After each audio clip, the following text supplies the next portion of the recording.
Hi, I'm Daphne Richards. Right now, lots of gardeners want to know, what does root hardy mean?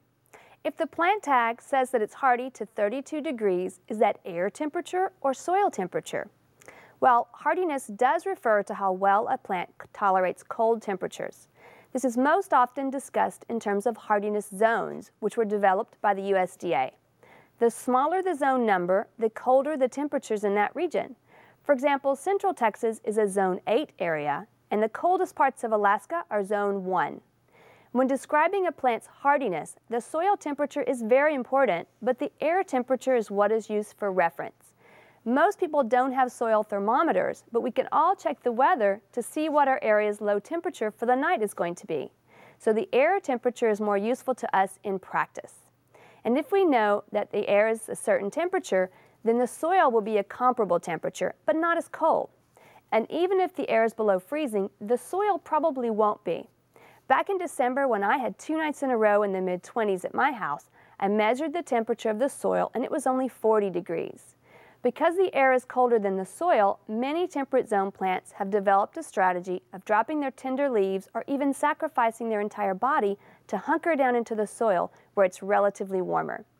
Plants that have this strategy are called perennials if they're relatively herbaceous, like our native echinaceas and gazanias, and root hardy if they're woody, like lantana and esperanza.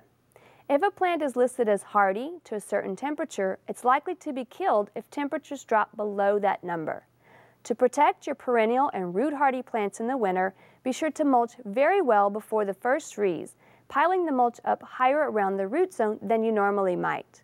Our pick of the week is Christmas poinsettia. After the holidays, what should we do with our beautiful plants? Can we put them in the ground? Well, although you can put them in the ground, I wouldn't recommend it. But once we're past freezing weather, you can keep your poinsettia in a pot outdoors. But be sure to protect it from the full sun, especially harsh afternoon light, and mulch it well to keep the air around the plant moist. It will need to be cut back and fertilized through the summer, but to get it to bloom again, you'll need to provide at least 14 hours of darkness starting in September. Even then, the colorful bracts may not be as rewarding as those on a new plant would be. But here's a story from our friend Jay in Leander. Last Easter, he planted 2 Christmas poinsettias in the ground. They're in well-prepared soil near a live oak tree, so they get shade about 50% of the time. He watered them twice a week this summer, and in November, they bloomed again. Although they're much smaller than his original plants, his experiment just goes to show that gardeners can do anything. We'd love to hear your success stories, and for a poinsettia that will return for you without much effort at all, remember our Texas native, Euphorbia cyathophora. Goes dormant in winter, but will give you Christmas color all summer long.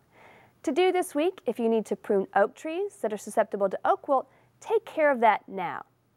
We'd love to hear from you. Please visit klru.org/ctg to send us a question or a plant of the week from your garden.